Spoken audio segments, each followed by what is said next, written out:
Hello, Rowena. Good to see you. And you, Emma. Thank you for asking me to join you. Well, it's lovely to have you. Let's start then with getting to know you a bit in terms of your Quaker journey. Can you tell us a bit about what led you to join Quakers and what were you seeking? What did you find? Well, I'm one of this increasingly rare breed of people who were born into it, so I didn't have to find it. But I was only just born into it. I think it's the key thing.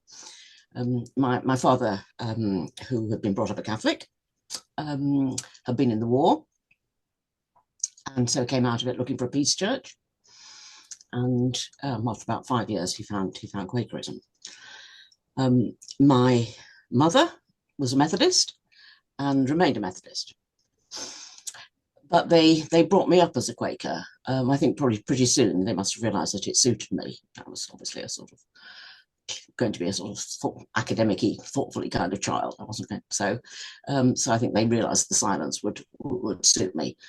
So although my father didn't really he didn't really stick as a Quaker because I think all the what you might call the social side, the committee side, was anathema to him. But my mother, although she never joined, she stuck at it so that I would have a place to go to.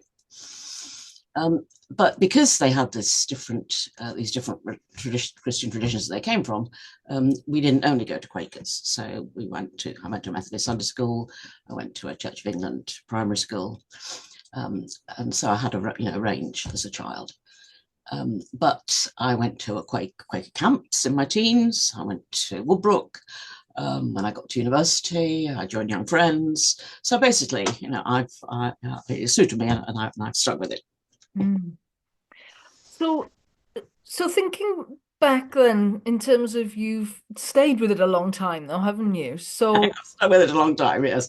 Why is it that you stay and what do you get out of it? And I wonder if you can talk there a bit about the Christian roots you talk about. So where are you now with Christianity and why do you stay in Quakers? Um, well, I had an immense piece of good fortune. I think this is the sort of the key factor of my Quaker life, really. When I was a young friend, I was asking all the questions that I think you are asking, and one reason why you're having these conversations. All the sort of slightly unhappy. Um, how do we grow together as a body when we don't have creedal statements, when we don't know what we believe, all this kind of stuff. And I was sort of stirring around my meeting, trying to stir the pot. And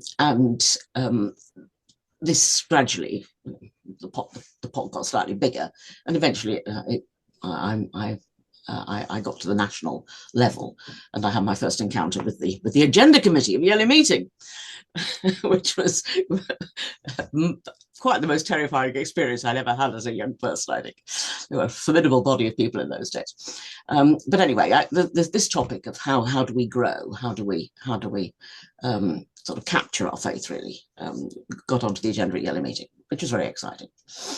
And as a result of that, I got put onto the Quaker Ecumenical Committee, which goes by the name of the Committee on Christian Interfaith Relationships, because it was thought that was a committee which still does, because it has to interface with the rest of the Christian Church and indeed the rest of faith bodies. It has to concentrate on how we express Quakerism today for these different audiences. And so I got put onto that, and that's been an inestimable blessing to my life. I know it's not common to say that being on a Quaker committee is an inestimable blessing to one's life, but in my case it was. And it meant that I met Quakers who were interested in how to express their faith to other Christians and other faith bodies, and it meant I met other people in those bodies who were reciprocating, and so that's really what I would say has held me as a Quaker through the gradual drift of Quakers in Britain into where we find ourselves today, which I think is, how can we say this? I think had I been well, of course you can't make this judgment, can you? Because I wouldn't be starting afresh. I would be a different person if I was starting afresh today. I wouldn't be the person I was 70 years ago. But for me, at least, I regret the fact that we are not able to be more explicit about what we have found in Quakers today. And so for that reason, although I remain a complete dyed-in-the-wool Quaker, and that's what I am, but I have immensely valued the opportunities for worshipping with other Christians that I've been given because of these various opportunities over the years. And latterly, in the last decade or so, I have actually consciously attended and joined, basically, a Church of England church. In parallel with my own meeting, and that for me that works very well. I haven't gone the whole hog, I haven't been baptized. I don't take the outward sacraments, but they welcome me as a full member of their group. So that's where I am in sort of worship terms. I run the two in parallel. Interesting, yeah. So can you tell me a bit about your Christianity then? If that is a strange question, perhaps, or too big a question, but I mean, how would you describe your faith?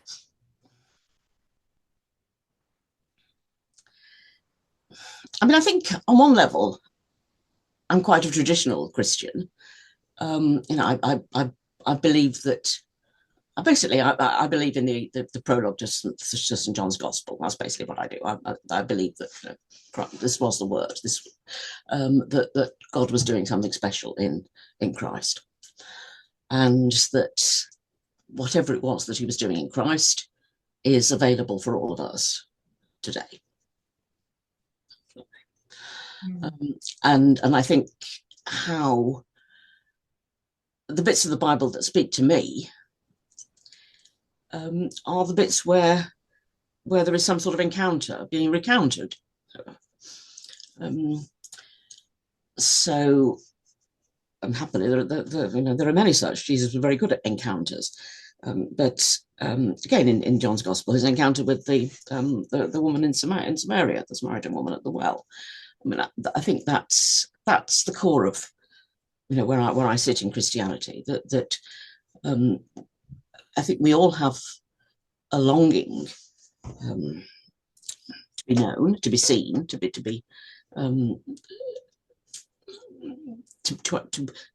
our real selves, because most of the time, we're not quite sure that that's what we are being.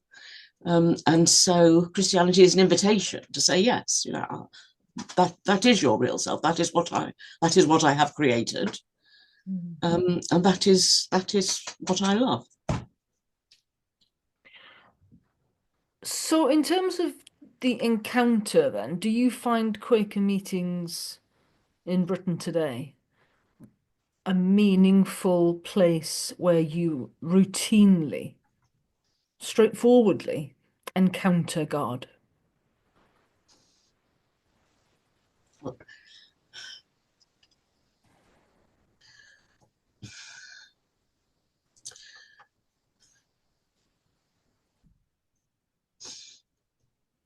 I think the answer to that is yes. I don't think I'm kidding myself. I mean, for me, it's essential, because although I find the practice of the Christian church reassuring, because it ties me in with all those centuries of people who've done it before, and the Christian year and all that. But I don't actually massively enjoy the liturgy, because it's constantly making me think about something that I'm not necessarily in a state to think about, or I've got to stand up and sit down or sing a hymn which talks about bathe in the blood, whatever. So there's a lot of barriers in a traditional Christian service, even while it gives me a level of reassurance. So the bit where I'm actually able to be me, I hope, with God, is what happens in a Quaker meeting. Yes. Yeah. And I find, the downside of that obviously is that, yeah, no, I think that's where I am. I mean, there is I was about to say there is a downside because some ministry can be very thin and so forth. But no, I think um, I'm lucky in my meeting. I have a it's not a Christocentric meeting at all. The ministry is very general, but we have a wide range of ages. We have lots of children. We're a very supportive community, and I think people by and large can speak, easily in Hmm. ministry. And I'm just wondering, thinking again about that encounter with God, because this phrase from George Fox that Christ has come to teach us himself, Mm, mm, and that we can have this direct encounter. I'm just wondering, is it something that you share with others in a Quaker meeting? Do you feel like you're sharing in that experience and that you can talk about your encounters with the divine? Or is it one step removed in some way that mm, somehow we don't fully allow ourselves to talk about these things? Because mm, I suppose my question is, if we did, mm, there would there would truly be much more mm. praise, joy, wonder. Yes, no, I'm totally with you there. I don't think we do, and I think that's I put it down to the fact of for want of a better word, the equality testimony having run riot. I think we're just petrified that if we speak about an experience, people who haven't had it will feel they're being judged. I think that's the long and short of it, frankly.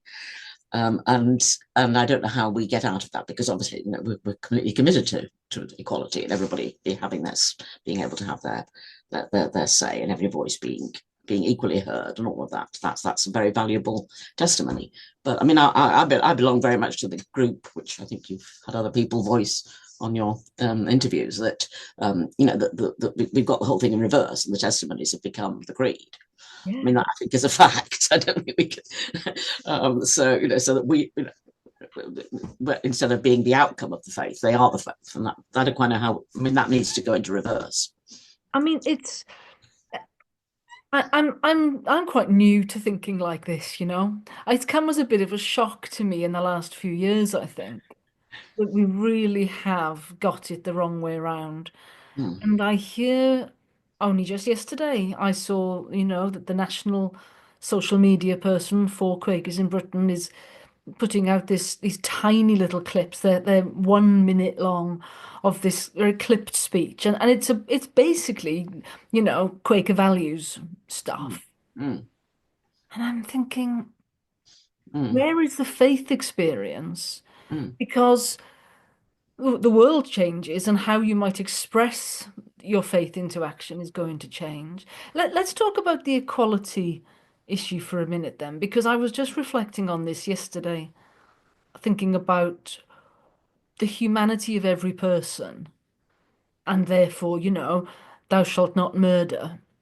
I mean, this is a core tenet of Christianity that Christianity brought to the world, isn't it? So this is not particularly a Quaker thing. This No, value indeed, indeed. of Well, we're made in the image of God. That's the point of the thing. Yeah, yeah, yes, so mm, so that is not fundamentally a Quaker, no, point that we've brought to the world. no.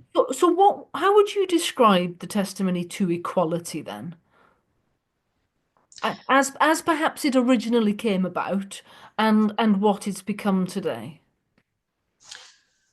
Well, I think the one reason why we take such pride in it, I mean, just within the church world, is because the churches so dramatically don't display it. And I think Are that, you thinking about men and women and the yeah, ordination? men and women, church hierarchies, ordination, all this stuff. I mean, it's a disaster. Um, I don't think there's any other way of describing it, really. Um, so, so I'm not surprised that Quakers, I mean, I do myself. I take huge pride in the expressions of equality that we've managed in recent years. I mean, I was at York, when we did the whole equal marriage thing, and I was absolutely overcome. It was absolutely fabulous, wonderful experience. And it's been very useful for me in my ecumenical life, because the having felt the divine spark in that testimony, you know, you don't forget that. So I think that's why we take far more pride than we should in our equality thing, because the men and women thing, we don't have a problem with them. I could wish we had more men in the society, but there we are. That's by the by. And the um, the, the I mean, I have a big problem with ordination. I think it's of the when the Committee on Christian and Faith Relationships did our wonderful piece of work, which again I take some pride in, of our response to the Baptism, Eucharist and Ministry text of the World Council of Churches. We produced this thing which we call Thelema with Love, which the early meeting accepted, and much of it found its way into the current Book of Discipline. And of those three, the one that I thought we had most to say about was ministry, because I think in the case of baptism and Eucharist, we take more or less the same view as the rest of the church, but we just don't have the outward symbols. But with ministry, it's completely different. We have we think the ordained ministry has taken the churches in the wrong in a unhelpful direction. I think it's fair to say. Yeah. So I'm by and large I'm totally positive about it, but so I wouldn't, for myself. I mean, we can talk about maybe other aspects of it that I don't have as much. I'm not sure I have as much to say about on parts of it that you may know rather more about. But I would think that the correction of it, if that's the word, that we need to do, needs to start from the other end. It needs to start from the faith end rather than from the equality end.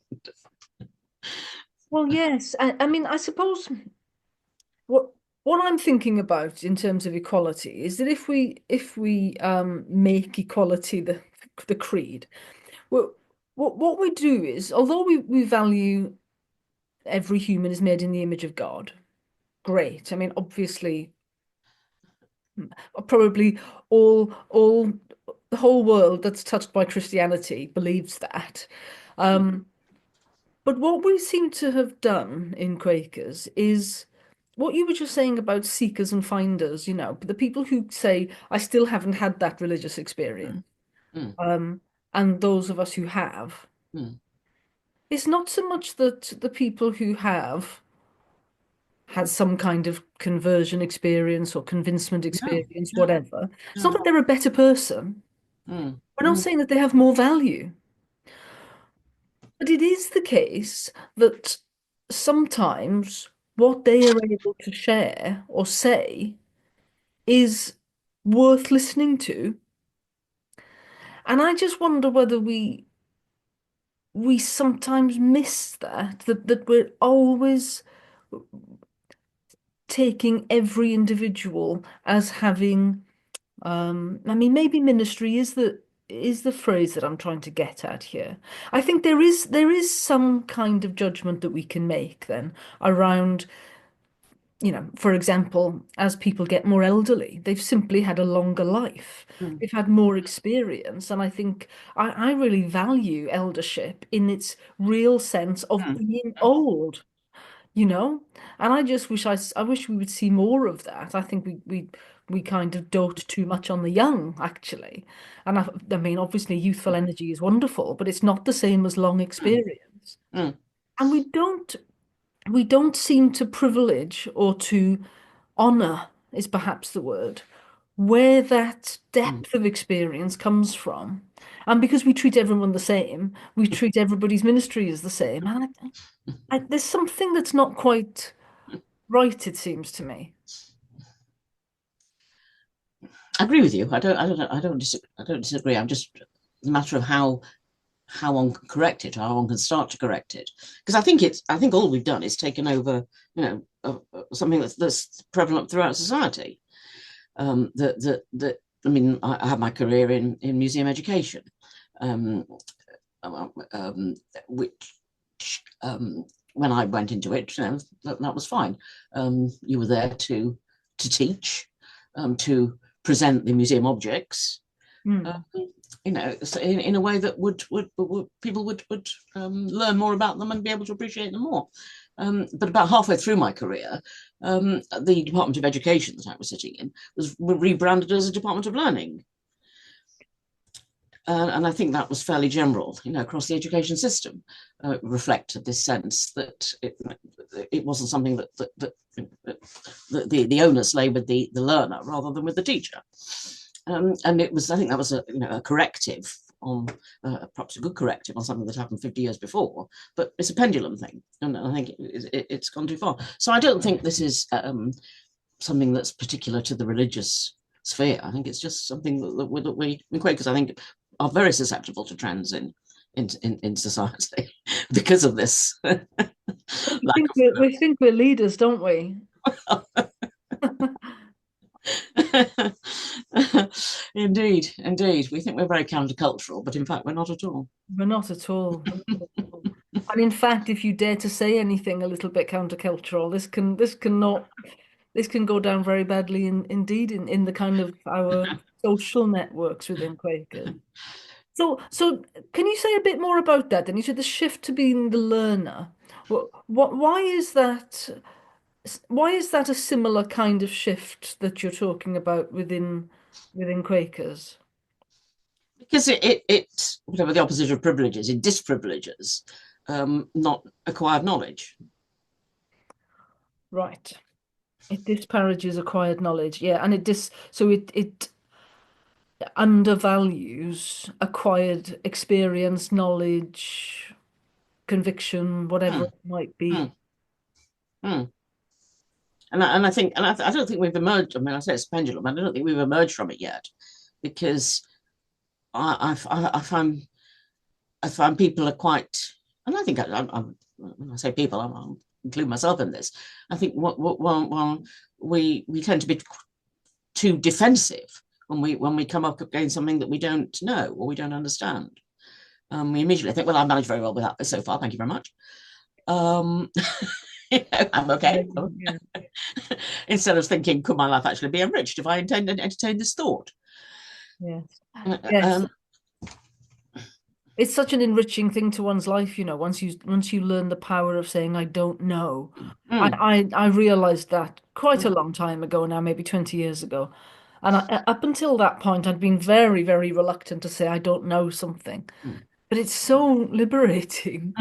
Um, I'm really fascinated by what you just said because I haven't really made that link. I mean, I've been in education all of my career, and you know, um, being the generation below you, I suppose, I've been swept along on that shift to the emphasizing the learner without really interrogating it at all or understanding what we've lost.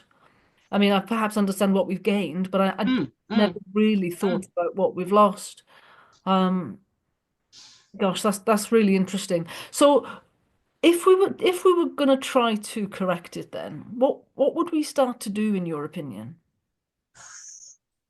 Well, I haven't thought this through because I've by and large gone into sort of passive mode in my Quaker life, and I don't try to my stirring things up days. I feel the pause. um, well, I mean, we could perhaps go at go at it from the age point of view, because I mean that's a simple generic fact, isn't it? I mean, people who are older have acquired, have had time to acquire that's more experience. Um, uh, um, so how we would find a sort of sexy way of turning the Quaker oldies a group of Elders, you see, this is But I mean, why not? They could perfectly well have their little slot at yearly meeting in the same way that we encourage the youth to do. We said, well, what if the Quaker oldies? That would put them on the spot. What have you actually learned? Hmm. Um, because when I'm sort of reflecting on this conversation, the question in a sense, which I thankfully haven't asked yet, so I'll ask it for you, is the one about well, what have you learned over the years? I found quite difficult because in my mind, I'm, and again, I think this is possibly wishful thinking. I'm still the person I was when I was 11. Well, there's that saying, isn't it? Give me the child of 8, and I'll give you the Yeah, yeah, yeah, I think it's wishful thinking that yeah. I know not as selling my body is the same and all the rest of it, but no, I think one likes to feel that one is still the same person. So I'm not. I think it will be quite. The point of getting into that is I think it will be quite a challenge to actually ask a band of Quaker oldies.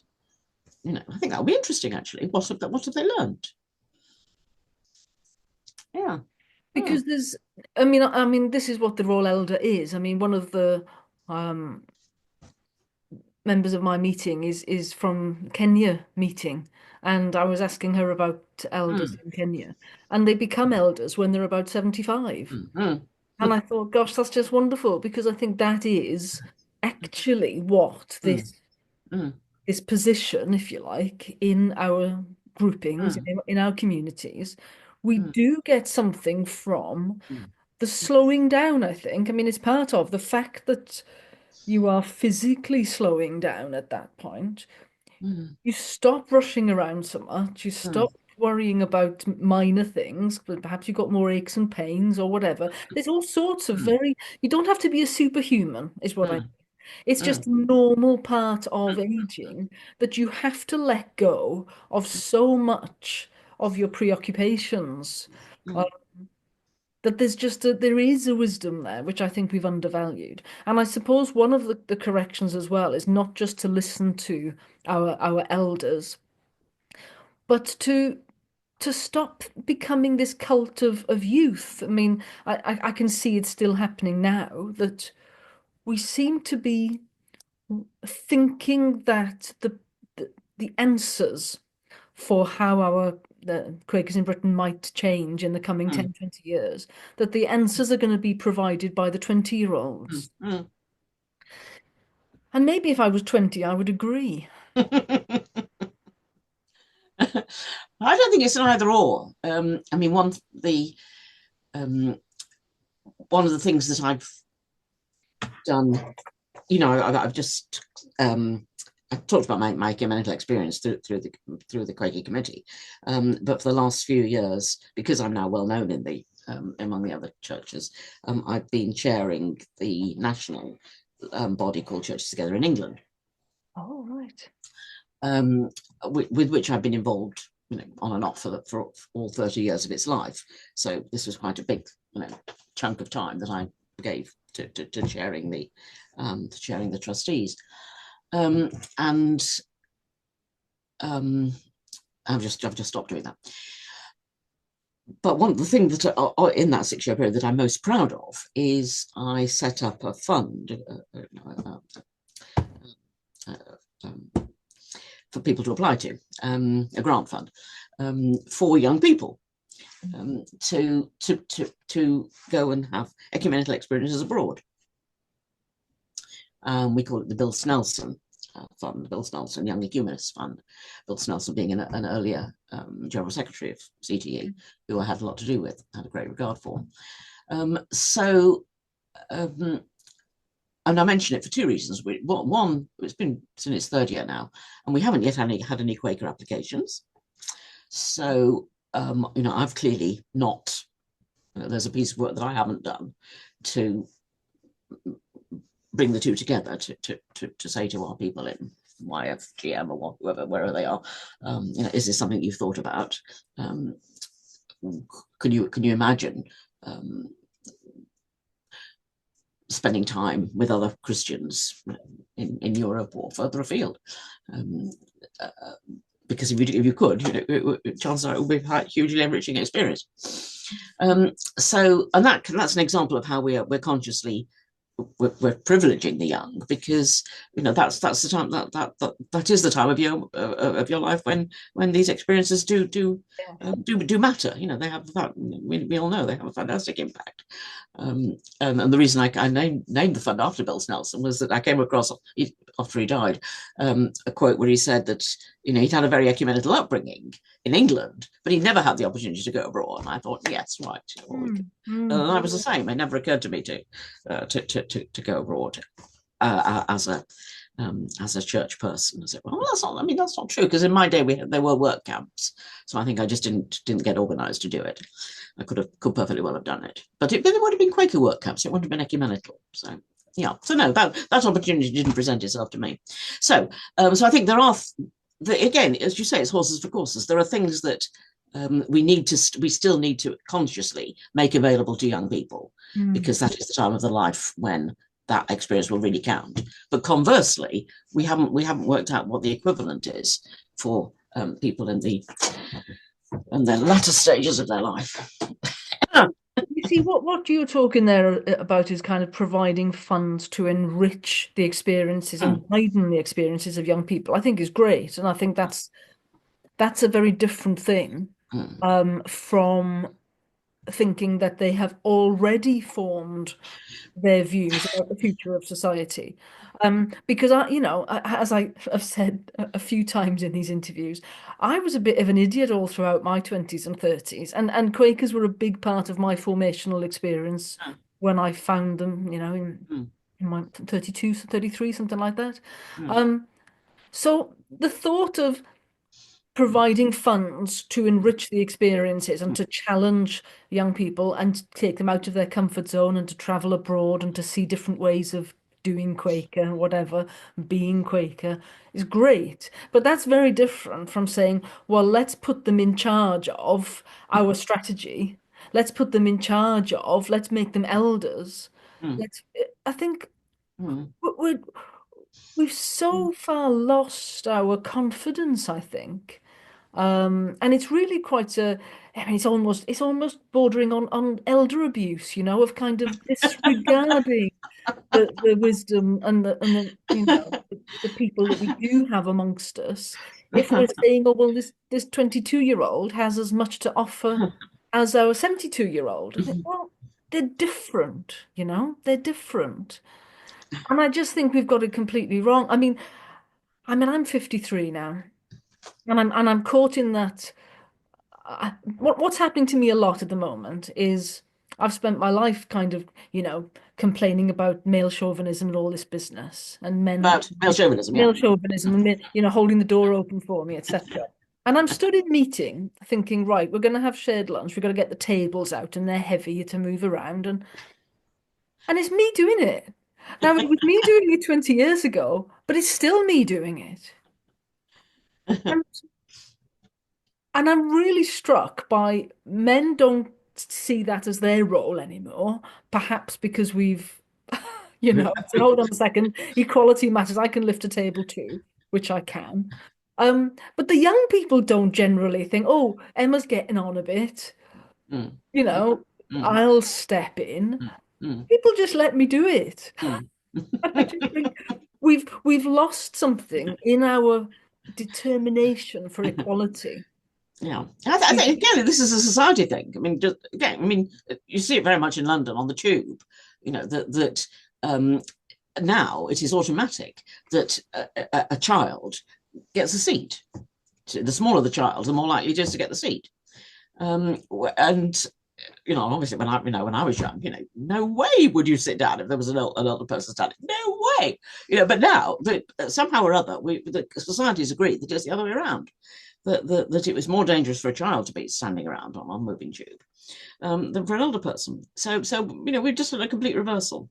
Well, it is, and I mean, and there's a difference, isn't there, between a 12-year-old, say, or a 20-year-old compared to a Yeah, toddler. to a toddler, yeah, yeah.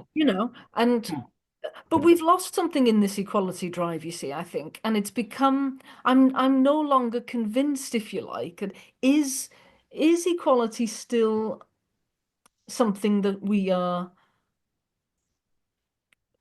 being called, is it still our testimony in the same way, or are there different things that we need to be saying about it now that society has shifted? I know what you're saying about the Church of England, for example, and perhaps some of the mainstream churches are not as equal as we might hope. But Mm, certainly generally throughout society, mm, our mm, our testimony has been very effective and influential, perhaps even if we want to big ourselves up. mm, It's certainly been seen as the right thing to push for. mm, But is perhaps now that we have got this equality to the extent that, the young person doesn't give up their seat for you on the tube and the extent to that they don't come and help me with the tables, do we actually, are we moved in a different direction now? If society changes, then the need changes. mm. Well, again, I mean, there's that cartoon, isn't there, about people looking over a wall and and whether or not they're given something to stand on to raise them to the height, so to the correct height. I mean, I think it's not the ones arguing against equality. One's arguing about appropriate provision.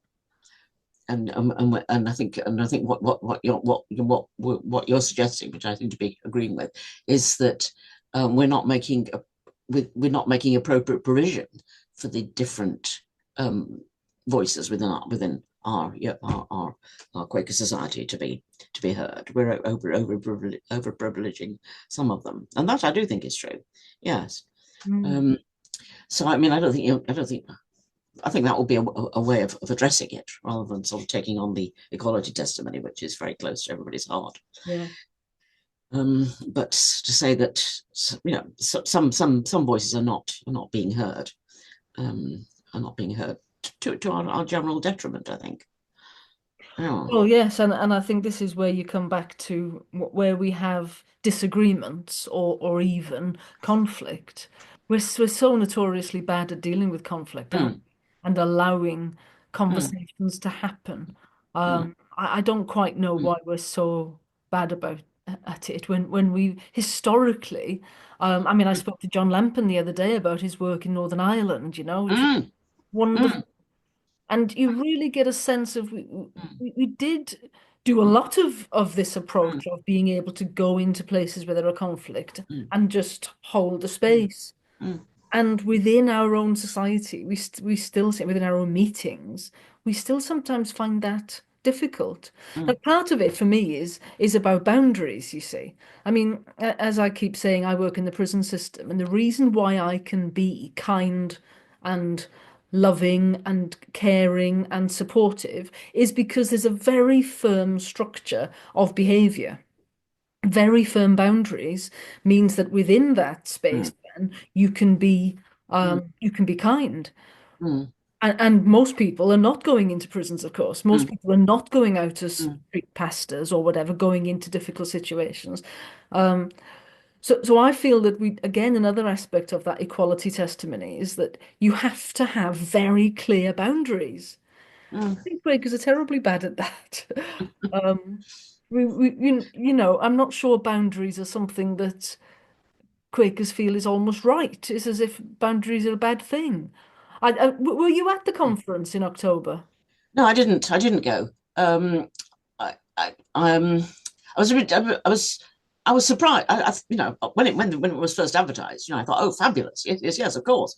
But then when I discovered the list of speakers, I thought, well, excuse me, but we know these people. We've heard them all umpteen times before. So I sort of got a bit less enthusiastic at that point. I'm on my area meeting nominations committee, so we did send. I made a point that we did send a new Quaker. That was my main contribution. I thought we need new voices. So I looked around. I found somebody who'd only just joined us. I said, "You would love to go to this conference, wouldn't you?" So he's come back with various suggestions. One of which I'm hoping we might do, which is that we might do a pop-up meeting. Why do we just have, which I think my mum meeting is a sort of suburban one, where we have a very lovely meeting house on on a road that people don't necessarily walk past. So Mm. why don't we do one in the town centre, as it were? Yeah. So I think that's a nice idea.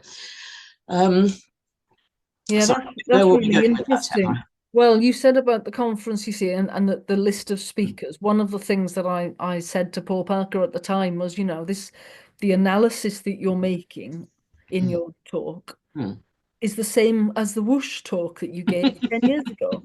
And 10 years ago, I mean, I actually, Facebook pops up these things that happened 10 years ago. And up came this thing that I'd posted on one of the group forums, the exact same, all of these kinds of issues 10 years ago. And I thought that analysis that he's making mm, um, mm, is mm, all the same kinds of issue. The reason why we're declining is we're not inclusive enough, mm, is the mm, headline. That's how I put mm, it.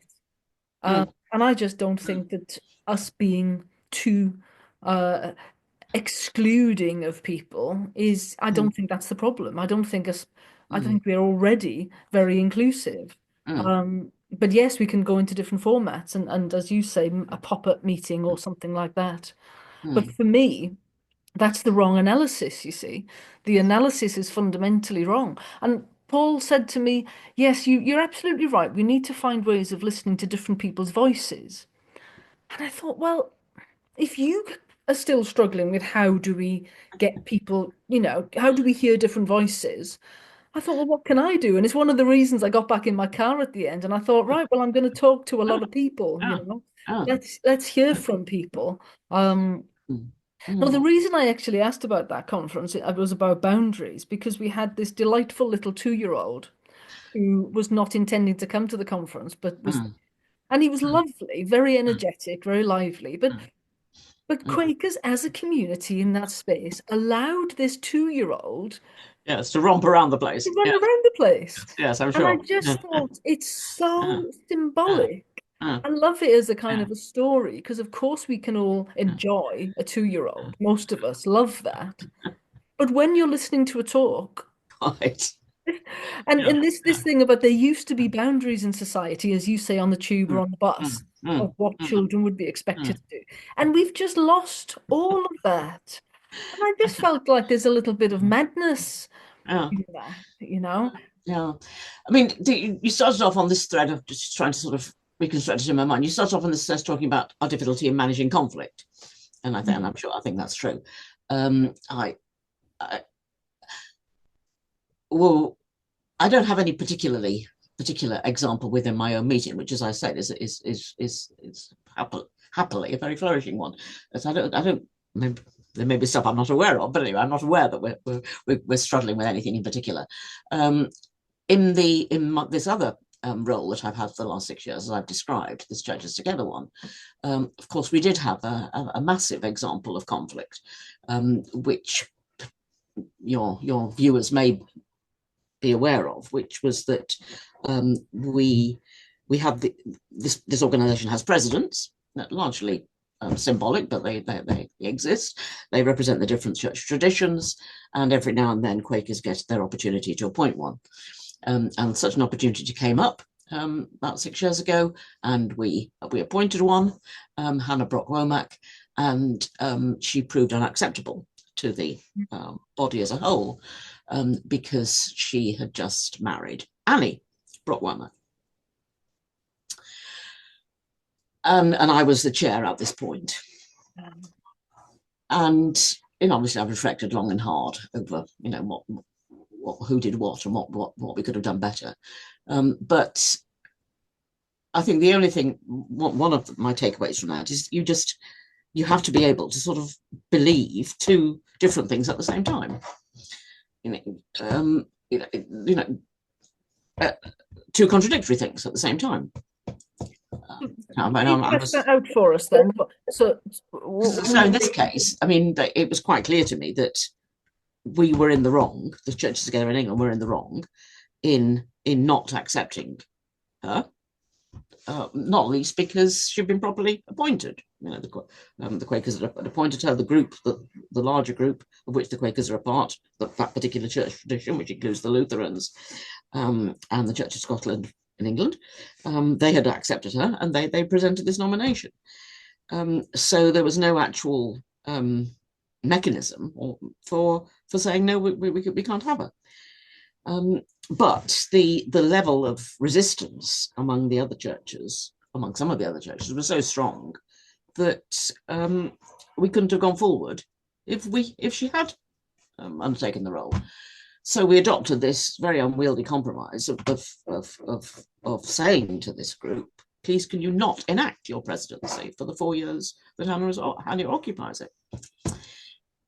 The whole thing was obviously, mega distressing. But the one saving grace in the whole situation is that we had appointed a woman of considerable quality in Hannah, and she occupied this impossible position with immense grace, as was generally acknowledged on all sides. But I think my point is that this position we occupied was not defensible in any respect, and yet it was the only one we could occupy. I think that's what I'm saying. And so you just I use the word compromise, but that's not the right word. I mean, it was just an endurance test, really. Yeah. Well, from the outside, it looked that way. It looked like a very difficult situation that you Yeah, through yeah, you could really, and the symbolic empty chair, It yeah, it makes me think about, I mean, obviously I'm married to a woman as well, so I'm in a similar position to Hannah. Um, and I work in a multi-faith chaplaincy. I'm very familiar with the fact that my colleagues um, theologically disagree with my position. If we see yes, yes, my life experiences or whatever, and it has made me question whether we're getting the thing right at the moment. I must admit. And I do wonder whether it's important to have some difficult conversations around these sometimes. And because it affects me, I feel I'm able to say it, whereas people who are not in that position would feel very unwilling to say it. So, for example, I don't see it as a problem for me to ask of society, like I was doing 20, 30 years ago, to please make sure that I can create some kind of civil partnership with my partner so that she can come into the country, or that if we become old age and dementia comes along, and that this person can be my next of kin, and legal protections basically. So I feel very comfortable with asking for those legal protections. Please don't persecute me. Um, that's fairly obvious. But what I'm less comfortable with is I never felt it was important to say that one man, one woman, heterosexual marriage that has the potential for bearing children is not certainly, equally as good. And I'm not uncomfortable with saying that it's an ideal to which society, as a whole, society should aim towards. I think we should be kind to those of us who are not given that path. I mean, I've just not been given that path by God. But I don't see that it's a problem to say, you know, we want long-term committed relationships. mm, mm, And we recognize that actually, where you're able to form one man, one woman marriages with the mm, possibility of bearing children, that is the ideal, which is going to be good for society, good for you. You know, I'm very aware, for example, that the generation above me, and two generations above of lesbian couples, they were typically married to men in their early part of their mm, life. Life, yes. They have children and Mm, grandchildren, and then perhaps they were widowed, and then they became a part of a lesbian couple instead. And I'm just aware of how because of the way society was set up, mm, that was the path that they were mm, led mm, uh, to lead. Whereas the freedom, if you like, for my generation was not to go down that. We weren't mm, pushed mm, into that. mm, Which means that we have my generation who are generally childless, mm, you know? So mm. there's a very different outcome. And now, of course, the generations coming ahead of us, we're now having technological solutions to that being offered Quite, quite. around whether that's surrogacy Mm, or IVF. mm, So we're literally creating a world because of the freedoms that I wanted. We're now creating a world where mm, children are being raised without fathers. mm, Children are being raised without their biological mothers who bore them. And I just think it's mm, gone a bit too far. And I feel somewhat culpable. mm, mm. And there's not many people who are going to say things like this. No, absolutely. That's a But very, very, I that's a brave thing to worry, say. you Mm, know, I worry mm, that my cohort have mm, given away mm, so much and been so demanding. mm, mm, But then the next generation thinks, use that as a starting point and demands a bit more and mm, demands a bit more. mm, And here we are in a position where we can no longer confidently say to young people about, well, for example, you know, your bodies, male, female bodies, what they are. We think technological and pharmaceutical mm, solutions are okay. mm, So I don't know how much that surprises you, whether you think mm. you know, am I bonkers to say that, or can you see why I would say that? No, I see why you. Well, I see why you say it, and I think I can see the bravery of you saying it, and the bit of it I suppose that appeals to me is that you've set it within the generational um, um, encroachments. You might say that's not a very good word, but um, uh, which obviously I've experienced um, too, even though I have no direct experience of that particular path. Um, what do I think? What do I think? What do I think?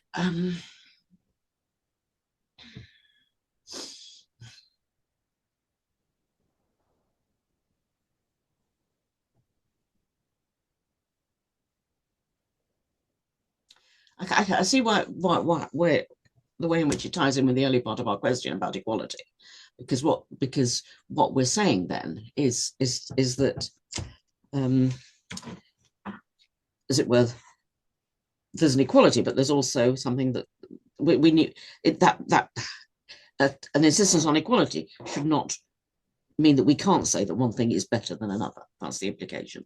Mm. And I may be I may have swallowed the equality agenda sufficiently to the point that I'm not I don't have the bravery to say that one thing is better than another. You know, because in the earlier part, because of the conversation I was saying, wasn't I, that people need to be able to we need to hear from everybody. You know, people need the voices need to be equally heard. But I'm not saying that the one is um, has greater is more ideal than another, which whereas you're suggesting that, especially in this human relationships side, Mm. that yeah, that And of the course, it links back to what we were saying about the people who've yeah, had some kind of convincement experience or encounter with God that yeah, means that they're finders, not just seekers. yeah, How do we say that that's better as yeah, well? So yeah, there's a yeah, I think there's an immaturity to how we deal with equality at the moment. yeah, Um, I'm not going to yeah, be very popular in some circles by saying this, but yeah, you know, one of the things that happened when I was in Friend's house about 10 years ago, I was on Quaker Life Central Committee, and we were holding our meetings in Friend's house. And at the same time as I was leaving, in the foyer, there was a huge conference taking place with all these banners and pictures and magazines, mm, and it was of a cosmetic surgeon's company. mm, mm, or I think it was a company, it's a business model of these cosmetic surgery surgeons, sorry, selling their wares. mm, And you can imagine what the pictures looked like of these perfect, ideal human beings, perfect teeth and perfect jawbones and cheek lines, and I don't know how to even describe these things. And I thought, what would early friends have made of that? So I took one of these magazines home and I was, it's all about this, oh, we can do this and we can do that. And for just these thousands of pounds, we can create the perfect you. And I thought, this is in Friend's house. This is not, it's one thing having it on the street that you walk past and you don't boycott it or you don't protest it or mm, mm, enough, mm, but it's in Friend's house. So it really stuck with me because I think as a society of friends, we have stopped saying to our members and to society in general that God is what will help you. mm, mm, An encounter with God will mm, transform mm, your mm, life. mm, mm. That is where you should put your trust and come to this community where our practice and our love and our relationships and our community will support you in that journey. That will transform you. We've lost the confidence to say that. So now we're kind of quite happy to say, oh, well, if you want to pay £1,000, get new teeth, get new eyebrows. I don't know what people do. Change your body this way, change your body that way, Mm, nip and tuck, mm, as if that's mm, mm. I don't know. It's another option. It's another option. Don't do the work on yourself. Don't allow God to transform you. Oh, that's a bit hard. Save up. Buy your way out of it. I just think I mean you can tell it shocked me and horrified me. Well, it's a very dramatic example, which hopefully would shock and us all. And one does query whether Friend's house letting policy did actually miss a trick there. But I mean, they probably say they don't make moral judgments. Or happily, I'm not enjoying Friend's house letting policy. Yeah, I mean, I haven't followed you all. I think maybe it's an age thing, Emma. I mean, I'm not sure I can follow you all the way down this, but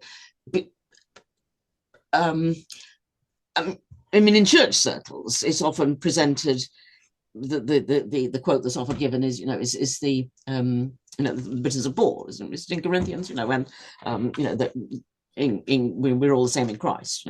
In Christ there is no slave nor free nor this nor that, and it's a very powerful passage.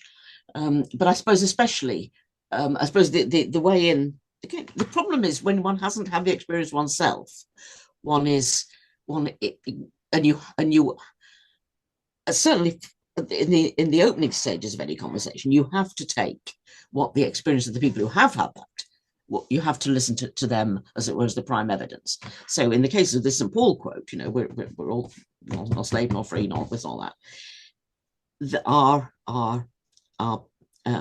Our black friends, our minority ethnic friends, tell us that won't do, because in the present state of society, we are not all, even in the church, we are not all equal in Christ. So we have to go through a period whereby we acknowledge that a group has been ignored, marginalized, and just telling them they're all equal in Christ won't cut it. And I've heard that from the black churches in Churches Together in England. And again, one of the things that I've consciously done in the last 6 years is I've worked hard to get people from ethnic minorities in visible positions of authority within this organisation, so that the churches that we could see that the churches in Britain are a much wider range of folk than they have historically been. So I think I think there has to be a sequential thing in how all this is worked out, and certainly on the racism thing, we have not yet worked it through. We have to go through the acknowledgement of the racist experience before we can do this. You're all together in Christ. Now, because I don't have any personal experience of the lesbian route, and how people have, but because you presented it in generational terms, I Mm. found that quite appealing because we have had we've had longer in which we've been consciously addressing that, and so it could be the case, as you were suggesting, that we have reached a point where we should be mature enough and we should be familiar enough with the arguments to say, okay, we have achieved a degree of equality there, which we're all comfortable with.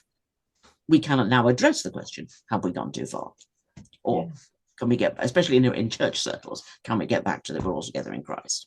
Yeah.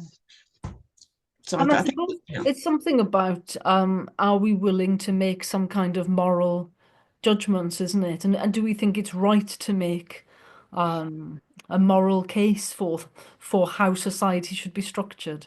But I'm not for now thinking that Quakers have our confidence to do that, you see. And No, this no. one of Well, the I mean, things, that takes us back to the core of our conversation, I think, yeah, which is we lack confidence for all the reasons that we've indicated, I think. yes. Yeah. Because one of the analysis came up in the conference time and again, and we need to talk confidently. And I thought you're making it sound like a marketing exercise, you know. Um, and I do think that where confidence comes from is deep transformative experiences, which are encounters with God. And if you haven't had one of those recently, that's your starting point. It's, Mm, that mm, is the way. mm, Um, mm. do you think we've got hopes that that might happen then? Let's think about your hopes for the future of Quakers. I mean, where do you think we're going currently? I mean, do you still feel hopeful that we will stay on the right path and correct the course which you talked about earlier? Um, well, I think from where I'm sitting, the jury's out a bit, really. I mean, I said I'd gone into a sort of slightly passive mode, and I think that's partly because I feel I'm sort of consciously waiting for the arrival of the new next draft of the Book of Discipline, which I'm presuming, was it 2 years time we've only got to wait.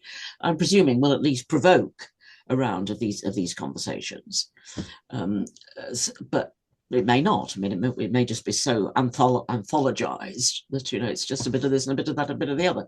But I'm hoping that that won't be the case, and that it will provoke more conversations about whether we can be more explicit about the faith we have in common and the personal findings that we have. So from that point of view, my jury is out. I mean, I am slightly puzzled, and I have been. I've never. I'm slightly puzzled why Quakers in Britain um, are so isolated from Quakers worldwide. I don't quite understand why that is so. Yeah. Um, and and again, I know there was this big do in South Africa in the summer, which again, just by being disorganized, I didn't manage to even attend online. But it is a fact, as we all know, that the range of belief in Quakers worldwide is much wider. And so, if we made more effort um, to get to know our Quaker friends abroad, that of its nature would provoke Mm. more faith-based conversations. I do have some hopes that the online world will improve this. I think if we all got used to having meetings online worldwide, which I know are available, but not many of us take that up yet. I think that would be a wonderful um, opportunity. Well, Um, yes. I mean, on your point about the broader Quaker church, really, we talk about diversity, but actually, there's a kind of diversity which is right there on our mm, doorstep. absolutely, We don't use absolutely, it. got it. I don't know if Quite. you've listened to the interview with Ruth Gaston much earlier. I did it, I forget how early on, but Ruth is Christocentric Quaker who actually worships mostly with American friends in Ohio, Yes, yes. simply because Mm, mm, what I've been talking about, this mm, is not so much mm, Christian ministry. mm, mm, Um, mm. and that and she gets more what she needs from worshiping online with Ohio friends, which I just think is so interesting that, Mm, how we welcome theological diversity. mm. Um, I mean, I suppose one of the things that are holding us back from that increased relationship is what we've just talked about around gay relationships. It just, Indeed, absolutely. But I mean, we get our, precisely. But we should be, for that very reason, we should be in there and having the conversation, because yeah. we're kidding ourselves that we're presenting a unified front when we're not. Mm. The poor old Church of England is having to do this in real time, as it were, and we're just pretending that we're different, but we're not. Yeah. We're just not doing it. Yeah. We're avoiding it. Yeah. Yeah, we're avoiding it absolutely. So yeah. I mean, I said again, I just it would. I haven't listened to the Ruth one. I can see exactly why she would be doing that. Um, I don't think one should be doing that, as it were, instead of worshipping with an actual physical bunch of people here. And No. and there's only a certain amount of time that one has to do all this stuff. But yeah, I think that would more of that would shake things up, would That's shake right. things up a lot more, because I mean that's one point in which I do have some sympathy with Paul's point about we're not inclusive enough, because I've, again, drawing on my ecumenical experience, I've seen how many of the British churches have been, and our corporate church life has been transformed by the arrival of immigrant communities, Christian immigrant communities. Obviously the Caribbean, the African ones who've been here for a while, but more recently the Middle East communities who've arrived in as a result of persecution, who are transforming the Orthodox scene in this country. But none of that has impacted on Quakers. So we don't seem to be able to crack that particular kind of inclusiveness here in Britain, but we have it ready made for us around the world, and Yeah. I think And we should. we could make much more of an invitation, We couldn't could we? we could do more travelling in the ministry, yes. Traveling in the ministry, and Yep. so, I mean, I've often said that I wish that we twinned more. That Yes, all yes, yes, area meetings, if not local yeah, meetings in Britain, yeah. could be twinned with something similar We abroad could. We somewhere. could. I think that And should be sort of done. I don't know why that's not just somebody doesn't. The trustees don't say, "Do it, well, chaps, I just mentioned do this it." when I was on Quaker Life Central Committee. I mentioned this time and time and time again, and it's not something that's ever been taken up Yeah, at it's any. crazy, isn't it? And yet yes, it's crying out to be done. That I completely agree. Yes. Mm. Oh. So you're hopeful then, are you, Rowena, about that Quakers will still be here for the next generation coming Well, through? I have to be hopeful because I mean, from where I'm sitting, I mean, there's absolutely nothing that does the job, because I feel like I've lived my life sort of perched on this narrow band of firm ground, between a load of churches out there who have all the insights that I believe in, but don't follow through, for want of a better word, as I would wish that they would, whether it's equality or principally equality. I suppose that's the problem with the churches. They just don't get equality, um, and yet on this side. And no, it's not just equality. They don't get the actual personal relationship with God. It's the intervention, it's the ordination thing. So I'm never going to feel that the churches in their present form have got it right, because they put too many barriers between the individual and God. Conversely, I don't think British Quakers get it right, because we too much goes by the wayside. We're abandoned. We've abandoned too much of our origins and history. Mm, mm. So this narrow band of being of being a Christian voice in Quakers and a Quaker voice within Christianity is. I just wish there were more people occupying it. Yes. Well, it's very good to talk to you, and I'm very glad you're occupying that. So I just hope that these conversations give people a bit more confidence to speak out, actually, that these are the kinds of things that are crying out to be, you know, to be heard and listened to, really. Yeah, well, many congratulations on the initiative. I think it's great. Well done. Great. Well, thank you for your time today, Rowena. Lovely to talk to you. Take care.